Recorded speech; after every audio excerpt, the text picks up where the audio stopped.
Web Reactiva, episodio 21.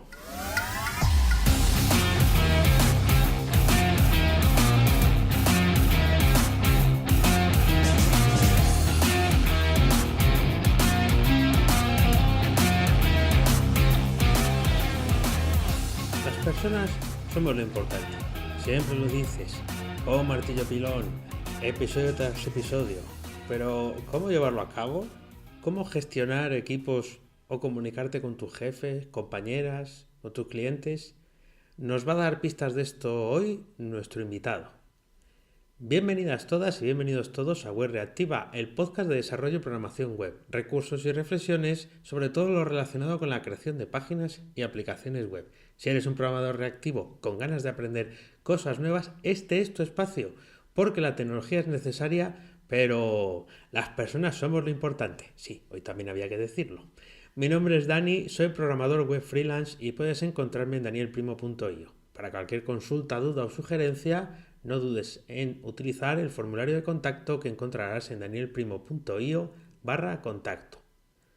Comenzamos este episodio 21 del 6 de febrero de 2018.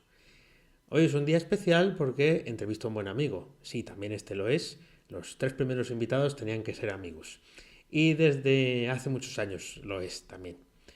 Pero su carrera profesional, aparte de ser amigo mío, es muy interesante. Porque siendo programador de raza, o sea, teniendo claro que quería ser programador desde pequeñito, ha dedicado sus esfuerzos a hacer que otros sepan gestionar mejor sus equipos y a que las personas sean capaces de comunicarse mejor. A mí me parece toda una empresa. Me parece una tarea complicadísima, pero él lo hace y lo hace con éxito. Enseguida vamos a hablar con él, pero antes de nada quiero daros las gracias. ¿Qué éxito ha tenido el canal de Telegram? Por Dios, somos ya más de 40. No me lo puedo creer. Cuando hice el llamamiento hace tan solo una semana y resulta que ya somos más de 40. ¿No te has apuntado todavía? Bueno, pues apúntate. Apúntate en t.me/webreactiva o busca Web Reactiva en tu aplicación de Telegram y ahí encontrarás el canal. Únete. Porque entre otras cosas, aparte de subir enlaces a las cosillas que voy encontrando o a los vídeos que voy haciendo, subo audios en exclusiva que de momento solo subo en ese canal, o al menos lo subo ahí antes que a ningún otro sitio. Y así, pues bueno, puedes estar ahí también enterado de cosas en lo que van saliendo los nuevos capítulos de Web Reactiva. Espero que te sea útil y por lo menos también a los que estáis ya dentro, agradeceros que estéis por ahí. También quería darle las gracias a Ricardo, un oyente que como le parecían muchas 1500 líneas para hacer un blockchain, pues me ha mandado un enlace en el que hay alguien que explica cómo lo ha hecho en 200. Muchas gracias Ricardo por enviarme el enlace porque es muy instructivo, está en las notas del programa y además bueno, pues viene con el enlace al código en GitHub de cómo lo puedes hacer. Así que podéis montar vuestra Naive Coin directamente sin esforzaros mucho más. Así ya si queréis ser dueños y propietarios de las criptomonedas ahora que están en números rojos. Pero bueno, todo sube, todo sube. Vamos ya con nuestro invitado.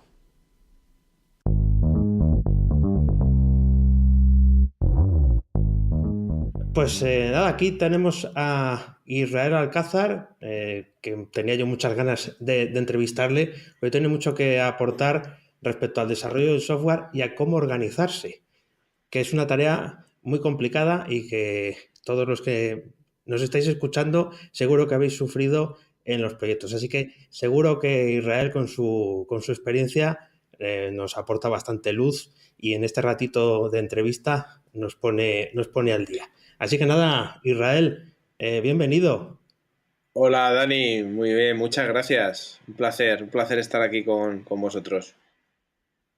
Pues nada, aquí vamos a arrancar esta entrevista y nada mejor que nos cuentes quién eres y a qué te dedicas para que la audiencia sepa mejor de quién te tratas. Muy bien, pues nada, soy Israel Alcázar y básicamente desde mi empresa Thinking With You a lo que nos dedicamos es a la gestión del cambio y al desarrollo organizacional. ¿Esto qué quiere decir? Pues que ayudamos a las empresas a que cambien sus modelos organizacionales y se adapten a este nuevo mundo que nos ha tocado vivir. Y mucha gente, pues principalmente me conoce mucho de todo el tema de metodologías ágiles, que es un poco uno de los enfoques que utilizamos y donde más conocido soy.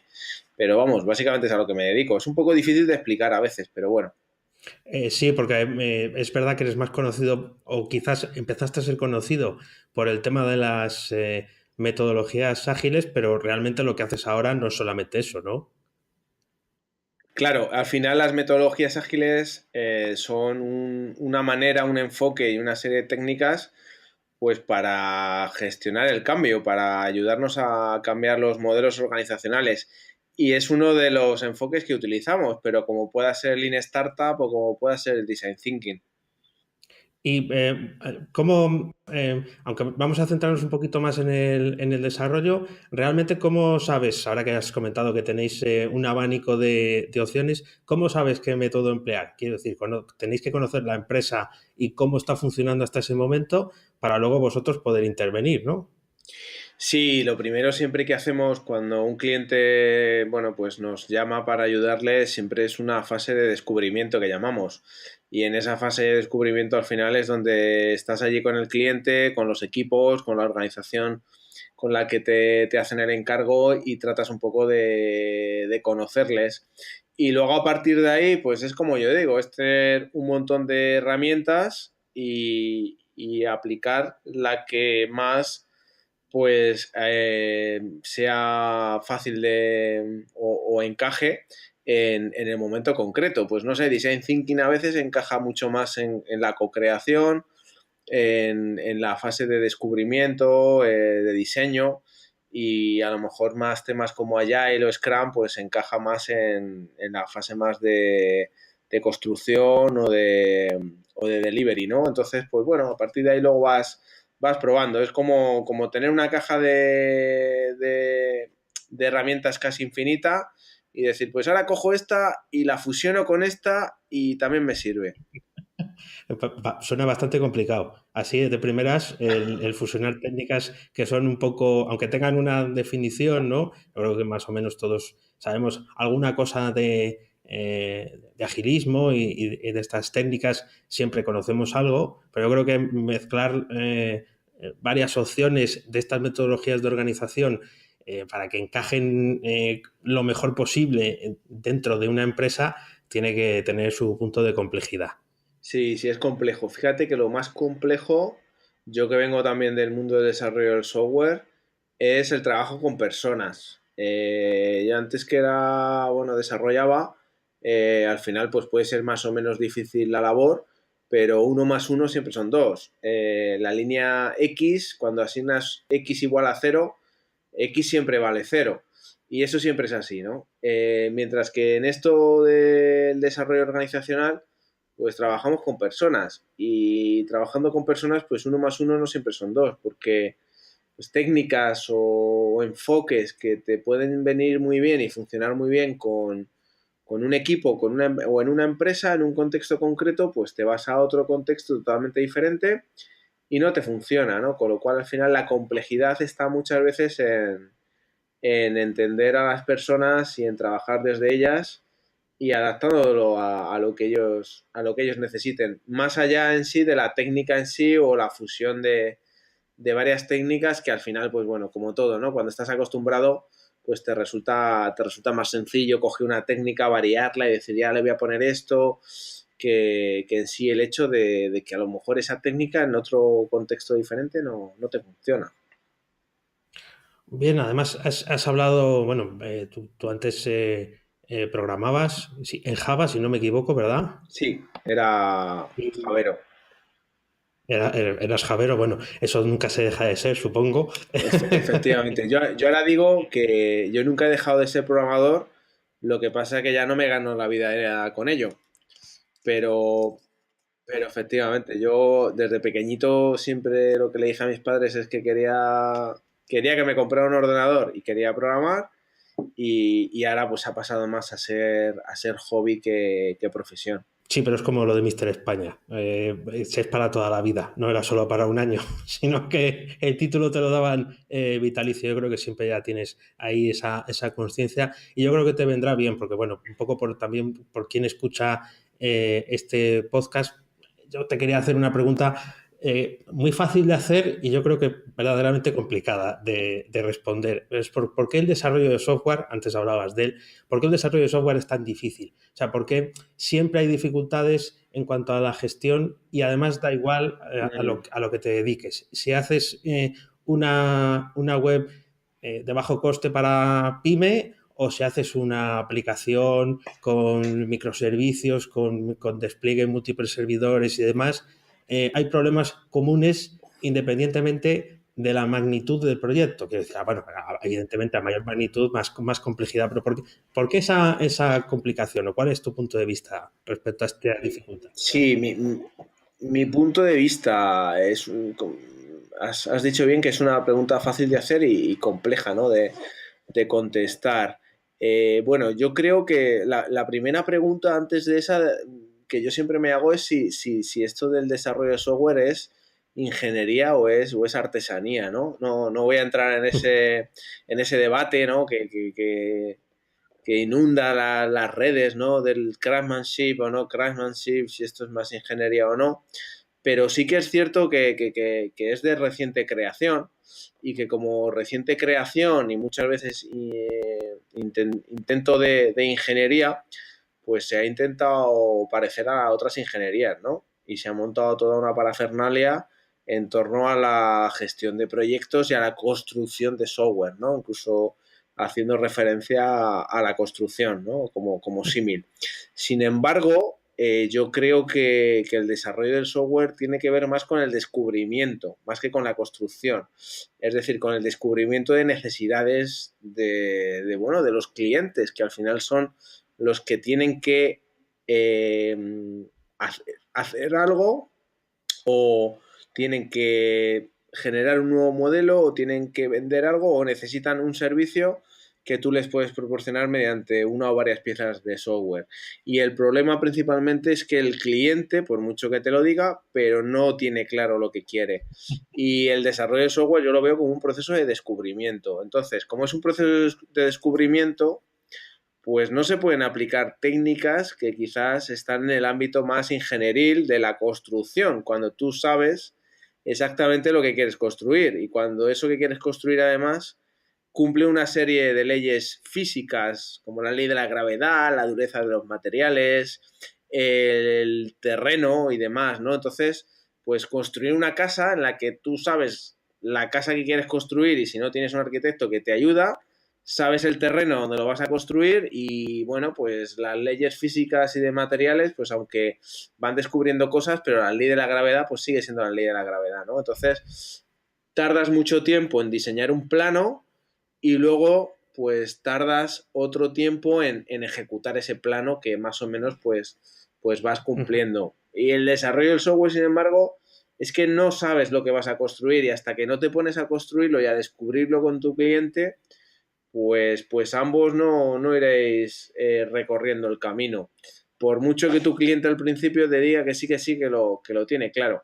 Para mí, esto es lo que principalmente dificulta el desarrollo del software, el tomarlo como que es un proceso de descubrimiento en el que hay que intentar fallar lo antes posible e intentar recibir feedback lo antes posible para ver si el tiro va bien o si lo que le hemos construido a nuestro cliente no tiene nada que ver con lo que él Sí, había hay que pedido. corregir un poco, ¿no? Entonces, ahí te voy a hacer una pregunta, pero yo utilizo a veces el símil de la construcción, precisamente, veo que estoy equivocado, utilizo el símil de la construcción a veces pues, para intentar defender con los clientes en la ejecución del trabajo, pues cuestiones que se plantean, lo que tú decías, cuando se va descubriendo lo que se necesita realmente. Es decir, cuando pasa de esa definición inicial, de ese documento hecho por puntos y con todo el amor del mundo en muchas ocasiones y se va desbaratando porque es difícil ajustarse. Entonces, yo sí que utilizo el símil de la construcción, pero me lo has echado por tierra totalmente porque, bueno, pues es lo que dices. Al final, las leyes que rigen esto, yo creo que aparte de no ser las de la gravedad, es que no son, no las llevamos en los genes. Quiero decir, no es que un niño sepa lo que es la gravedad, pero sabe mucho antes, bueno, a lo mejor los de ahora no tanto, o sea, quiero decir que los de ahora, como son nativos digitales, lo conocen antes de lo que yo pienso, pero tú sabes antes que te caes al suelo que las reglas que rigen el funcionamiento de un software, ¿no? Aunque ya te digo que esto puede Claro. cambiar.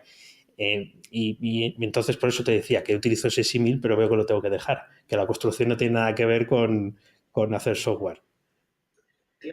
Claro, sobre todo porque tú cuando tardas, o sea, la construcción y cualquier ingeniería en general, porque podría ser la aeronáutica igual, o sea, construir cualquier cosa que sea ingenieril, se pasa mucho tiempo diseñando y analizando el problema y sobre todo construyendo un plano preciso. ¿Por qué? Porque sabes que luego la construcción pues se va a regir por ese plano, con lo cual merece la pena pasar tiempo construyendo un plano de una Sí, casa. Si no queremos que se nos caiga, claro, porque también se pueden construir casas sin planos y desde la prehistoria se ha hecho, ¿no? Pero si quieres construir una buena casa utilizando técnicas modernas y demás, pues tienes que pasar cierto tiempo diseñando el plano. El problema de pasar mucho tiempo analizando o diseñando un software es que da igual que te tires un mes que 6 meses. Es que hasta que luego no empiezas a construirlo, no te das cuenta de por dónde va el tema y por dónde empezar a priorizar y sobre todo enseñárselo al cliente y que éste diga esto es o esto no es. Yo siempre pongo el símil entre lo que pasa que al no verlo va a ser más complicado, pero Henry Nilbert tiene una diapositiva por ahí. Henry Nilbert es el coach que trabaja en Spotify, sí. bueno, en el software este de música, que lleva ya muchos años, y siempre pone el símil que lo que hace en el dibujo es que pone como dos maneras de construir un coche, ¿no? La primera manera es, pues, primero construyo una rueda, luego construyo otra rueda, luego construyo el eje, luego la carrocería, luego le pongo el cristal, le pongo el volante y listo, ¿no? Y ya tengo el coche. Eso es una manera de construir un coche, ¿no? Que es que tú sabes que quieres un coche y luego lo vas construyendo por fases. Otra manera de llegar a un coche es que intentes centrarte en lo que el cliente realmente necesita, que en este caso, pues vamos a suponer que el cliente lo que quiere al comprarse un coche es poder transportarse más rápido a los sitios. Podrían ser otras muchas cosas. El que se compra un BMW o un Mercedes probablemente esté tratando de cubrir otro tipo de necesidades, pero el que se compra cualquier tipo de coche en general lo que quiere es pues, viajar o transportarse más rápido, ¿no? Entonces, si cuentas con que eso es un poco con lo que el cliente ha venido a ti, dices, ostras, pues vamos a ir descubriendo lo que realmente necesitas. Y a lo mejor lo primero que te tengo que entregar es un monopatín. ¿Por qué? Porque un monopatín ya empieza a cubrir tu necesidad y a la vez me permite poder presentártelo y poder seguir indagando sobre tu necesidad y a lo mejor me di cuenta que lo siguiente que necesitas es ponerle dirección y me sale, en lugar de un monopatín, me sale un Sí, sí, sí, patinete, sí. ¿no? Y luego una bici y luego una moto y al final acabo construyendo un coche. Pero a lo mejor podía haber llegado a otra cosa o a lo mejor me podía haber quedado en la bici o en el monopatín porque el proceso pues, fue totalmente diferente. Entonces, para mí no hay uno bueno o malo. El tema es que en el mundo de desarrollo del software, en el que hay tanta incertidumbre y cambios, pues si partes con que vas a ir a un plano concreto y que tu cliente quiere un coche, pues probablemente estés confundido, porque o yo por lo menos en mi experiencia todavía no me he encontrado en un proyecto de software un cliente que lo que te dijo que quería al principio era exactamente lo que luego acabó siendo, ¿no? Si te sirve de consuelo, yo tampoco. Nunca lo he Sí, encontrado. y oye, y si alguien que escucha si alguien que escucha el podcast lo ha encontrado, por favor, que nos llame. Luego os dejaré mis datos porque yo quiero trabajar con ese Y cliente. yo. De todas maneras, la imagen que decías, luego la pondremos también en las notas del programa para que se pueda ver con un enlace o lo que sea. Es lo Sí, que fenomenal. decías, yo creo que no hay nadie, sobre todo en proyectos donde todo el camino está por andar. Decía antes, hablaba de la dificultad que puede tener hacer una pequeña web, un pequeño blog. Puede que sume dificultades y puede que sea algo que haya que ajustar también, ¿no? Y que haya que saber gestionar e ir descubriendo. Lo que pasa es que eso se va descubriendo más a nivel personal, como quien dice, si uno es capaz de hacérselo a sí mismo, la web y tal. Pero en proyectos de tipo startup, al menos en los que yo he participado, parte de los problemas o la parte mayor de los problemas que han aparecido han venido de las cosas que estaban no previstas. Ya no solamente a nivel de Claro, la tecnología, sino de otros factores como la financiación, el éxito de la idea, la participación o los comentarios de los primeros beta testers, etcétera. Y muchos de esos proyectos no han funcionado porque se quería llegar a un nivel de ejecución tan alto y tan avanzado que se quería tener el camión, ya no el coche, sin saber cómo era el camión. claro, O sea, que con dificultad se podía saber lo que claro. era, haciendo la comparación con esto que decías antes, eh, no sabían muy bien que era una bici, pero ya querían tener un camión para poder ir y decir que lo tenían, ¿no? Claro, de hecho, lo primero que siempre al final se recomienda es, lo primero, dedícate a validar tu hipótesis de negocio. Es decir, que tienes una hipótesis, si es que estás en un modelo de startup en el que quieres, nadie te ha pedido nada, sino que has detectado una posible oportunidad en el mercado y tratas de cubrir ese hueco, ¿no? Bien cubriendo un dolor de un determinado sector o bien facilitando pues que algo se haga de una manera más sencilla, pero es una hipótesis al final, ¿no? Es como siguiendo el símil, pues partir de la hipótesis de que el ser humano necesita transportarse más rápido. Pues necesitas corroborarla primero, porque, hombre, en ese caso concreto del símil, sí, ¿no? Ya está validada y por eso existen los automóviles y determinados Sí. diferentes modelos. Pero hay otro tipo de hipótesis, como si una persona quiere escuchar música o no de una determinada manera, o la manera en la que consume cierto contenido, o un montón de cosas que son solo hipótesis y que nuestro software debería ir al principio pues enfocada a validar ciertas hipótesis, ¿no? En lugar de tener la cocho aplicación, ¿no? Que tiene 250.000 funcionalidades, de las cuales luego 247.995 no se usan, ¿no? El tema de la cocho aplicación, ¿no? Has dicho, esto me lo voy a apuntar yo, que esto también está muy bien traído, porque yo creo que es un factor a tener en cuenta para no ejecutarlo. Lo que pasa que se Claro. suele, se suele caer varias veces en ese error. De todas maneras, quería retomar un aspecto que justo has dicho al principio y lo que eres especialista tú, ¿no? Que es bueno, en el trabajo en equipo, en las personas en sí. Uno de los lemas o de los eslóganes de este podcast es que la tecnología es necesaria, pero las personas somos lo importante. Y yo creo que al final el trabajo en equipo ya no es tanto en qué se trabaja, que sí que es importante, pero es la relación que se establece entre las personas que forman ese equipo las que en buena medida, ahora me lo vas a contar tú supongo, pero en la que en buena medida acaban en éxito o no ese trabajo. Entonces, en respecto a esto, yo creo que la mayor dificultad que veo yo cuando se trabaja en equipo es en ver el valor que es capaz de aportar el otro. Y el otro puede ser una jefa, un compañero, el cliente, etcétera. ¿Por qué a veces es tan difícil encontrar ese valor? Bueno, porque al final somos personas, ¿no? Y somos seres bastante complejos y bueno, pues al final lo más sencillo es el Juan Palomo, ¿no? El yo me lo guiso, yo me lo como. Eso es sencillo, entre comillas, porque tú tomas todas las decisiones y tú compartes información contigo mismo, con lo cual muy mal tienes que tener la cabeza para no tener claras las cosas.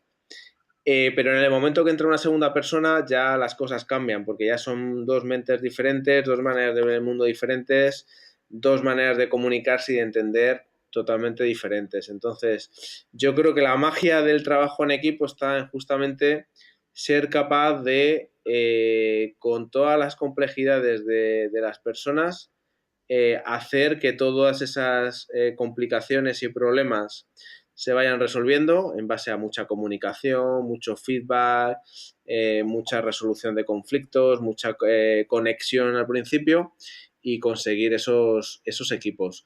Creo que además, esto ya es una opinión totalmente personal mía, pero creo que en general se le da poco valor a la parte humana en los equipos.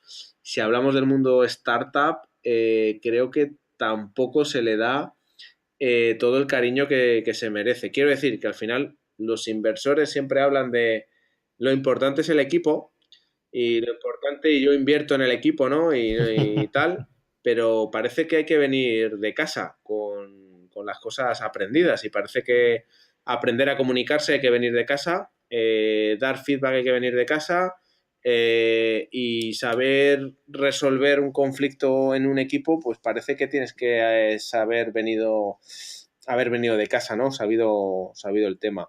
Y bueno, yo creo que un alto porcentaje de los problemas que me encuentro en los equipos y en las organizaciones, podríamos decir que el 90% tiene que ver con personas. Porque no digo que no haya problemas técnicos y otro tipo de problemas con las herramientas, con el framework y tal, pero son problemas que al final se acaban solucionando. Es un tema de echarle horas.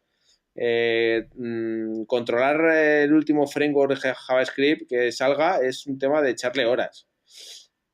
Ahora, hacer que un equipo de 5 personas sea un equipo de alto rendimiento, le puedes echar horas, pero puede que no lo llegues a conseguir nunca, ¿no? Y me da la sensación de que eso lo dejamos mucho de lado, ¿no? Y no lo cultivamos, por lo menos explícitamente, porque luego al final siempre hay que ir haciendo cosas, pero explícitamente yo me encuentro que la gente prefiere pagar por un curso de JavaScript que a pagar por un curso de comunicación eficaz, yo qué sé, por decir algo. Has dado, has dado en el clavo ahí, Hmm. porque se da por hecho que se sabe hacer. Quiero decir, la capacitación técnica realmente además es la que mola porque consigues los resultados rápidos.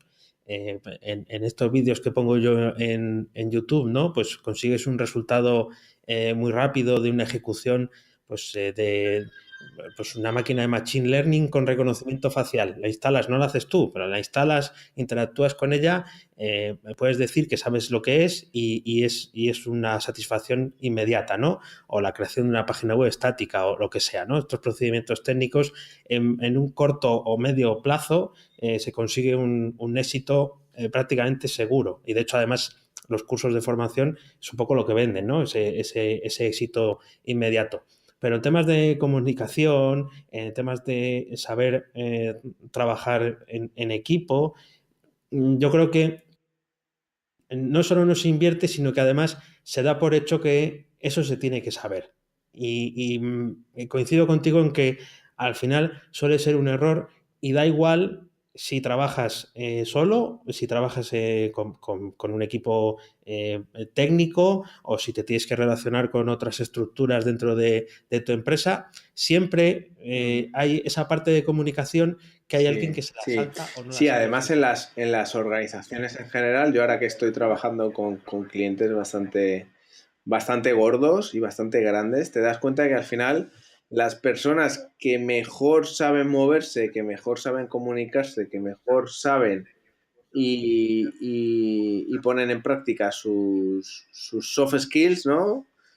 Son las que al final, pues mayor capacidad de éxito y de logro tienen, porque al final es muy complicado que un objetivo que tengas que cumplir dependa única y exclusivamente al 100% de ti.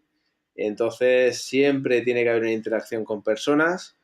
Ni que decir tiene que si además te dedicas al mundo de desarrollo del software, estás desarrollando software para alguien, bien un cliente directo que te lo ha pedido, bien a un futuro posible cliente que estás tratando de encontrar, y comunicarte con ellos pues es fundamental. Y el problema es que ni en el colegio, ni en el instituto, ni en la universidad, el que va a la universidad, pues tiene cursos de esto. Entonces al final, como bien dices, se da por supuesto, pero ¿de dónde te lo han enseñado? Si es que no te lo han enseñado en ningún sitio. Efectivamente. Además, de esto te quería yo preguntar. Luego hablamos un poquito de cómo trabajáis en Thinking with You, pero bueno, los que nos escuchan mayoritariamente, no digo que todos, porque esto lo puede escuchar cualquiera, pero sobre todo los que hayan llegado ya a este minuto de la grabación, seguramente sean programadores, trabajen en desarrollo, de alguna forma estén vinculados con la programación, y este es un gremio mucho del Juan Palomo, yo me lo guiso, yo me lo como, que decías antes. Y porque al final, bueno, pues eres tú contra la máquina para conseguir resolver ese método, esa clase, ese reto, ¿no? Para conseguir el objetivo. Entonces, dentro de tu dilatada experiencia y además conocedor como eres del sector, eh, pedirte un truco, sé que es igual de fácil que la pregunta que te hacía antes de hacer, pero igual de difícil de responder. Pero cuando un programador, que muchas veces hemos vistos como bichos raros dentro de las organizaciones, dentro de las empresas, por nuestra forma de entender el trabajo, nuestra forma incluso de entender la vida, ¿hay algún truco que nos puedas dar así a volapié para mejorar esa capacidad de comunicar cuándo un procedimiento es más difícil de hacer o cuándo hay que ir mejor por este camino o mejor por el otro y poder expresar eso al resto de un equipo? Mira, yo ahora, por ejemplo, que aunque vengo del mundo de desarrollo del software, bueno, en los últimos años, pues los clientes que nos llaman y estoy teniendo la oportunidad de trabajar para departamentos que no vienen del mundo del desarrollo del software, y me encuentro recurrentemente que los comentarios que se hacen hacia la gente técnica muchas veces tiene que ver un poco con esa capacidad de comunicación, ¿no? Como que se ve a la gente que se dedica al mundo técnico pues como gente un poco introvertida, con limitaciones a la hora muchas veces de comunicarse. No digo, ¿no? Porque parece que como, bueno, que no saben hablar, no, sino que pues, la limitación a la hora de transmitir una idea o hacer una exposición o dar feedback o recibir feedback, pues es más limitada que personas que a lo mejor pues están continuamente pues poniéndose en exposición, y su trabajo básicamente pues por ejemplo pueda consistir en hablar por teléfono con gente, ¿no? O en estar en cara a cliente, que eso pues siempre se desarrolla más. Yo si me pides un consejo, a mí me ha funcionado mucho todo lo que tiene que ver con comunicación y con entender maneras de comunicarme que la gente pues me pueda llegar yo a conectar con la gente. Y eso al final, pues como todo, pues requiere también un estudio y un ir descubriendo cosas, pero sobre todo creo que fallamos muchas veces en esa interfaz que tenemos a la hora de comunicarnos, ¿no? Con el resto de muchas veces de áreas. Entonces ahí es un poco donde tenemos yo creo que el talón de Aquiles muchas veces. Yo siempre recomiendo, a mí me vino muy bien hablar en público, aunque yo cuando hablaba en público no era precisamente por cuestiones de programación, tú bien lo sabes, porque nos conocemos de hace unos cuantos años. Sí, unos Eh, cuantos. pero sí, sí, ya ha llovido. Pero es cierto que yo siempre lo recomiendo, el hecho de que alguien con un perfil técnico tenga que exponer ante un público que puede que sea técnico, pero sí es cierto que no tiene por qué dominar ese lenguaje o ese framework o esa capacitación, ¿no? De la que va a hablar, no tiene por qué conocerla. El ponerse delante de ese reto, esa media hora, esa hora de exposición, ya no te digo nada si son 3 o 4 horas, pero bueno, vamos a ponernos en un modo normal. En estos grupos locales, aquí en Sí, Valladolid tenemos algunos, ahí en Madrid pues tenéis para elegir un 10 o montón. 12 de cada cosa, ¿no?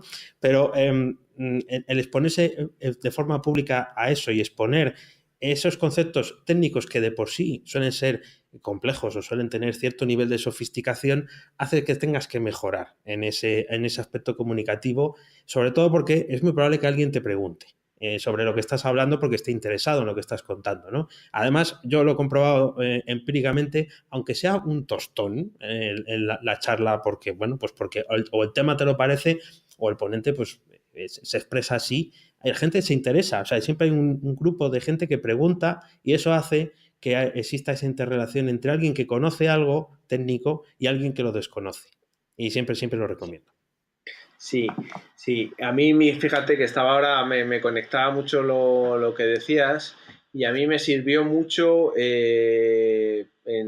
cuando era más joven el hacer exposiciones en público y el dar alguna pequeña charla en círculos reducidos, ¿no? Incluso hacer de dinamizador de algún grupo que tú y yo hemos compartido Sí, en esa dinamización, pues al final te tienes que exponer, tienes que explicar cosas, tienes que a la vez moderar y facilitar la reunión.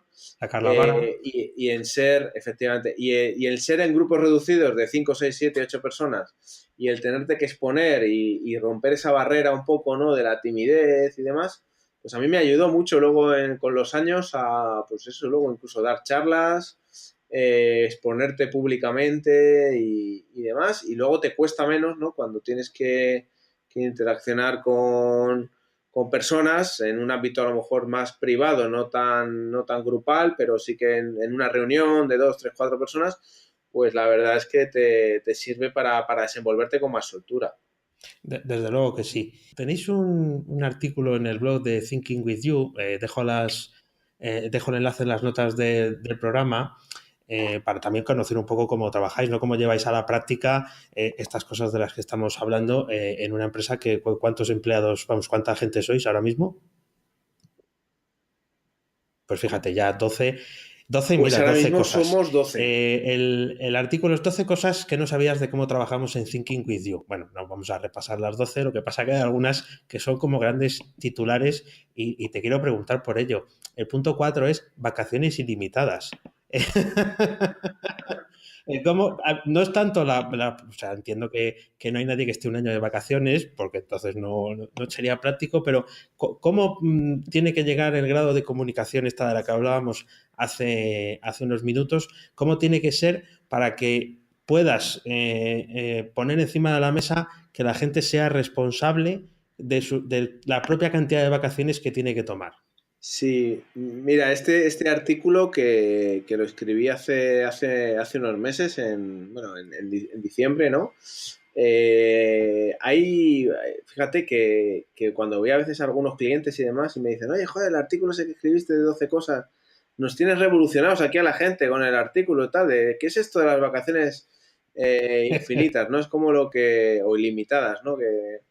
Es lo que más, fíjate que es lo que más llama la atención de las 12 cosas, lo de las vacaciones ilimitadas. Pues la verdad es que no es sencillo. Nosotros en Thinking sí que tenemos un valor que es el de la honestidad y el de la coherencia, ¿no? Que tratamos de ser coherentes con nosotros mismos y tratamos de ser coherentes con lo que vamos tratando de aplicar en los clientes. Entonces, nos resulta poco coherente ir a los clientes tratando de aplicar algo que nosotros no nos aplicáramos.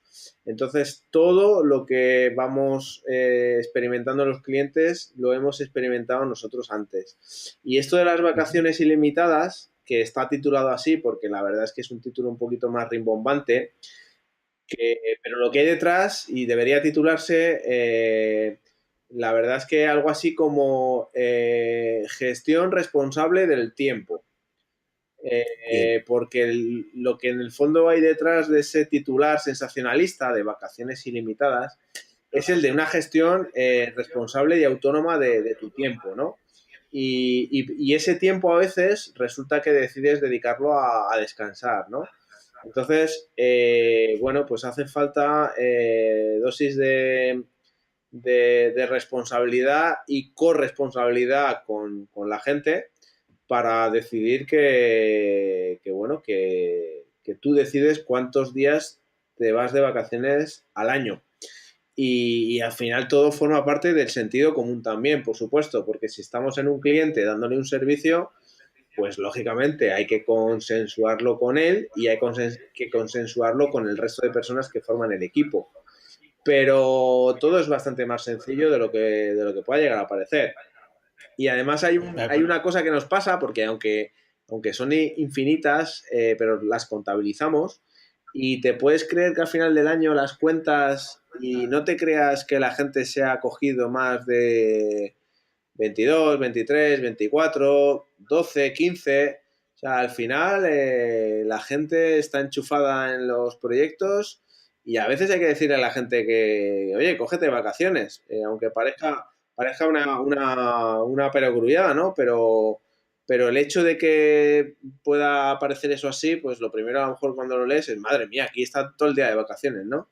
Y sin embargo, no, cuando fomentas la responsabilidad en las personas, pues al final hace que la gente se vaya de vacaciones pues cuando necesita, incluso a veces menos de lo que pudiera llegar a necesitar, ¿no? Son esas grandes sorpresas que tiene el ser humano, ¿no? Reservado. Precisamente por eso te preguntaba, pero sabía que era, me imagino, lo que más polémica o más cola puede traer, porque el titular está muy bien redactado para llamar la atención y sobre todo porque es lo que te decía, creo que el grado de responsabilidad que hay que tener para dejar en manos de los que trabajan contigo su propio tiempo de descanso es una señal también del grado de madurez de la propia empresa. Y ya no es tanto en la cuestión de los años que lleve el equipo trabajando en conjunto o la durabilidad de la gente que esté dentro de Thinking with You, sino el hecho de tener esa capacidad, ¿no? O sea, esa capacidad de gestión, de transparencia también, del hecho de que los que participan en los proyectos sepan las cosas que pasan en los proyectos, no se escondan, que también es una de las cosas que ponéis por aquí en los otros puntos, aunque a mí el que más me ha gustado no ha sido de las vacaciones, porque al final yo sé bien que a mí me tendrías que echar si trabajara contigo, me tendrías que largar de ahí en algún momento y me dirás, bueno, venga, anda, que si no, esto se va a poner muy feo si no te coge los días. Es el de falla pronto. Que tenéis un canal de Slack, ¿no? Donde Sí. pone por aquí que comentáis las cagadas, bueno, supongo que aplaudís o algo, ¿no? Cuando esto... Sí, bueno, como aplaudir, ¿no? Que sí que en algunas técnicas, ¿no? Te dicen de aplaudir y tal. No, nosotros, a ver, lo has dicho tú antes. Creo que las bases un poco de estos entornos que requieren las organizaciones están basados en la transparencia y en la honestidad. Entonces, creo que son dos valores que al final acaban saliendo rentables a una empresa, ¿no? El de la transparencia y el de la honestidad. Entonces, pues se aprende mucho de los éxitos, pero se aprende muchísimo más de los fracasos. Sobre todo para no volverlos a repetir. Yo siempre digo que, oye, me gustaría no fallar nunca y hacerlo todo perfecto a la primera. O sea, que tampoco hay mucha gente que dice, no, hay que fallar y tal. Digo, pues yo prefiero no Claro. fallar. Prefiero no fallar y hacerlo bien. Pero bueno, puestos a fallar, porque al final pues hay que fallar en algún momento, pues intenta fallar lo antes posible. Entonces nosotros cagadas, que pueden ser desde cagadas en clientes, pues una mala comunicación, una mala gestión de expectativas, un mal entregable, cualquier cosa que nos pueda suceder en un cliente, hasta temas internos, ¿no? De, oye, que es que pues hemos llegado a alguna reunión donde ha habido que tomar alguna decisión y había alguna persona que dice, oye, pero esto no sé de qué me estáis hablando. Ahí va, se nos olvidó comentarlo en tal foro. Vale, fallamos. El fail fast, que es como se llama el canal, Sí. pues lo ponemos ahí y cagadote y nada, no damos aplausos explícitos, pero bueno, sí agradecemos a la persona el hecho de que haya sido honesta y que haya compartido su cagada, porque su cagada pues puede, y la reflexión y el aprendizaje de esa cagada, pues puede hacer que no se vuelva a repetir. Eso es mejor no fallar, eso es cierto, pero al final todos los trabajos o todas las responsabilidades tienen implícitos un fallo, que para eso somos humanos.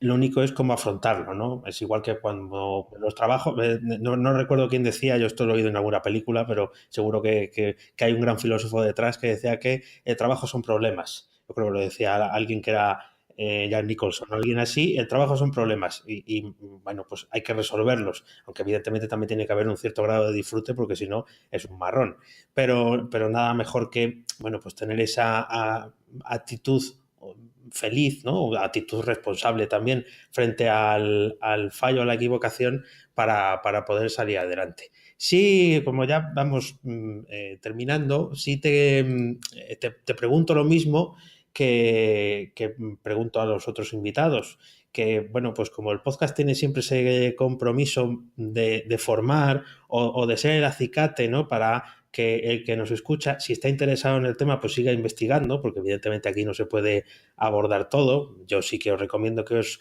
leáis el blog de Thinking With You y en concreto empecéis por este artículo para entender un poco mejor la filosofía de Isra y de la gente que está trabajando con él. ¿A qué te comprometes o qué quieres aprender? Bueno, a lo mejor el compromiso es muy fuerte, ¿no? Pero ¿qué quieres aprender nuevo en los próximos 6 meses o el próximo año? Lo tengo súper claro, de hecho ya he empezado y bueno, como entiendo que tiene que ser relacionado con la tecnología, ¿no? El aprendizaje, pues fíjate, estoy ahora súper enchufado con el tema del blockchain, el Bitcoin y tal, ¿no? Pero más allá de las criptomonedas, ¿no? Y todo esto, este tema, o de que me haya animado a comprar algún Bitcoin por ahí, probar y tal, a ver cómo era esto de las criptomonedas, pero me está resultando muy interesante la tecnología que hay por detrás, ¿no? El blockchain y un poco la aplicación que puede haber, ¿no? En sectores y en ámbitos tan dispares como, por ejemplo, todo el tema de la sanidad, ¿no? Que con el blockchain, pues podamos al fin en España tener un sistema compartido, centralizado de expedientes médicos, ¿no? Que tú ahora vas a una comunidad autónoma y vas al médico y no tienen tu expediente porque son 17 sistemas totalmente independientes, ¿no? Entonces, todo este tema del blockchain, donde al final es un token y donde ahora es un Bitcoin, pues el token puede ser tu expediente médico, pues como esta tecnología pues va a revolucionar un poco todo eso, ¿no? Los contratos inteligentes que hay detrás, el cómo a partir de unas reglas predefinidas en los sistemas pues van a empezar a suceder cosas y una aerolínea te va a poder devolver tu billete si automáticamente pues se retrasó más de 2 horas, que es lo que está estipulado en el contrato. Y todas estas cosas me parecen muy interesantes y si te soy sincero, todavía no lo entiendo muy bien, ¿vale? O sea, llevo apenas unos meses, bueno, pues tampoco he hecho un estudio muy profundo, pero sí viendo algún vídeo, alguna lectura, pues de más o menos densidad, pero todavía no llego a entender muy bien lo que hay por debajo, ¿no? Y me inquieta un poco, pero sí que le veo unas posibilidades, pues ya de futuro muy inmediato. Pues si te vale, en el episodio 14 de este podcast, bueno, yo hice ese esfuerzo el que hablábamos antes, también un poco de comunicación, de empollarme lo que era el blockchain, porque yo tenía muchas dudas sobre qué era, ¿no? Realmente, algo que es un mecanismo bastante simple, pero de puro simple que es muy complejo. Y en ese episodio, que también es el más descargado, lo explico, ¿no? De una forma que, bueno, pues yo creo que se pueda entender sin entrar en muchas disquisiciones técnicas, porque al final, aunque sea una cuestión técnica, realmente es una filosofía. Y también te comento que en próximas semanas, no sé en cuántas, porque lo estoy preparando todavía, vamos a retomar ese tema, pero para hablar de los smart contracts, de los contratos inteligentes, para poder empezar a ver qué se puede sacar de ahí. Porque yo creo que esto está todo tan en el inicio que incluso los que te forman sobre esto, aquí en Valladolid hay un meetup, Valladolid Blockchain, donde nos juntamos, yo creo que un poco todos a ver lo que hay, porque realmente aunque venga alguien y te cuente de qué va la película, está un paso por delante de ti porque ha empezado antes, ¿no? O porque tiene más dinero invertido en bitcoins y bueno, pues es una ola en la que yo creo que conviene montarse porque, como tú decías, has dado muy buenos ejemplos, lo va a cambiar. O sea, esto va a cambiar la forma en la que entendemos las cosas y va a hacer, yo lo que digo es que va a hacer que tengamos todavía más tiempo de aburrirnos, en el sentido de que tecnológicamente va a haber cosas que ahora mismo son impensables que ocurran, como por ejemplo esa devolución de billete de forma automática sin que nadie tenga que intervenir, simplemente una notificación pues, de que se ha retrasado el vuelo y ya está, sin que tengan que intervenir más humanos o más llamadas o más tal, y al final para que tengamos más tiempo para aburrirnos o para dedicarnos a otras cosas, ¿no? Pero yo creo que... Claro, que incluso fíjate que si lo unimos al tema del Internet of Things, pues incluso el mensaje de que el avión se ha retrasado, pues no lo tiene ni que dar una persona, porque si tienes en la pista, en el hangar de donde tiene que llegar el avión, tienes un detector y detectas cuando el avión ha llegado y lanzas automáticamente el mensaje de llegada, ni siquiera tiene que intervenir ser humano más allá de los pilotos, ¿no? Y espérate. Eso, espérate cuando el piloto ya no tenga que estar. No sé, lo que no sé es si va a haber pasajeros o ya nos transportaremos o algunas cosas así. Sí. Seguro gracias al blockchain alguna cosa de estas conseguiremos. Pues muy, muy interesante también, sí, yo creo que va a ser Seguro. un poco el recurso de este año. Pues solo me queda que nos digas cómo contactar contigo, si alguien está interesado en saber más de vuestra empresa o de ti, pues que nos des alguna referencia de cómo encontrarte. Sí, pues nada, la web de la empresa, thinkingwithyou.com. Nada, también si queréis bichear en agiletaste.com, agiletaste.com escrito, donde ahí mezclamos temas de metodologías ágiles con la cocina, que también es un tema súper chulo. Y luego a mí personalmente me tenéis en Twitter con ialcázar, en LinkedIn Israel Alcázar y bueno, pues israel@thinkingwithyou.com si hay algún valiente que también me quiere contactar y escribir algún correo, con mucho gusto lo contestaré y encantado de estar en contacto. Pues pondremos los enlaces en las notas del programa, que para eso están. Ya la recopilamos y lo ponemos todo por ahí para que puedan encontrarte. Pues bueno, yo creo que nos hemos dado un buen festín de desarrollo, de organización y le hemos dado un repasito. Solo me queda pues agradecerte que hayas dedicado estos minutos para estar con nosotros. Pues nada, agradecerte a ti el haberte acordado de mí y el haberme hecho partícipe de este programa y nada, me suscribo y me pongo las pilas con los podcasts anteriores. Eso, ya te queda ahí. ya tienes tarea para unos cuantos días. No te los oigas todos del tirón, que dicen que pues, a algunos se le pasa la rosca. Muy bien, Israel. Pues Muy bien, nada, lo cogeré con calma, gracias. Muchísimas gracias, Israel, por dedicarme este tiempo, por dedicarlo también a todos los que escucháis el podcast. Es un hombre ocupado, pero ha tenido un hueco para dedicarnos y contarnos cosas que yo creo que son muy interesantes y que, aunque no sean específicamente de programación, seguro que os afectan en vuestro día a día, y a ver si de aquí pues podéis sacar algún consejo, y si os interesa, pues nada, ahí dejo los métodos de contacto y todos los enlaces que nos ha dicho en las notas del programa, porque seguro que a tu compañero, a tu compañera que tienes sentada a tu lado, le puede interesar esto, incluso a tu jefe o a una clienta. Seguro que este podcast puede tener algo que le valga. Pues pásaselo, pásale la dirección, pásale el enlace, lo que quieras. También nos puedes encontrar en Twitter en @webreactiva y por supuesto en el canal de Telegram también Web Reactiva, si lo buscáis en la aplicación de Telegram o como queráis. Gracias una vez más por dedicarme estos minutos de tu tiempo, por poner tus orejas y tus sentidos a la escucha. Espero que hayas disfrutado del episodio, tanto como yo. Nos escuchamos en el próximo. ¡Chao!